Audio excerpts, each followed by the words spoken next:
This is Susan Nakawesa, a 33-year-old resident of Katanga, Wandegeya, a Kampala suburb. Nakawesa is well known in Kikoni, especially in hostels, for her laundry services. Nakawesa does laundry services to earn a living and pay fees for her two daughters, both pupils of Uganda Road Primary School.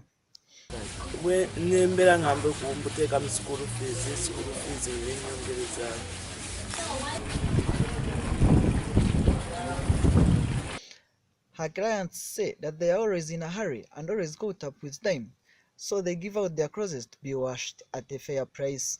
Why I give out my clothes for washing is because one time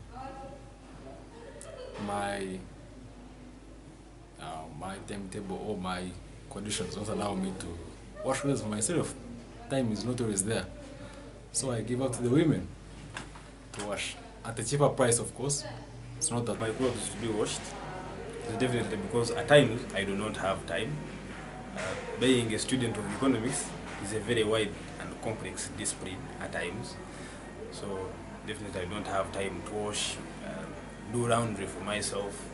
So I have to get a small amount of money, one that does not make me miss a relax of the evening, and definitely have my clothes washed. Nakawesa admits that this has not been an easy job, and she always finds problems with clients who sometimes don't pay and some clothes are sometimes stolen. This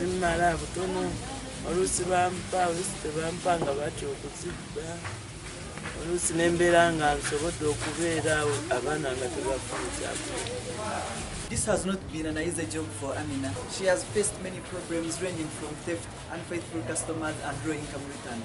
However, with this rate of unemployment in this country, Amina has managed to pay school fees for her children and provided some basic needs for her family.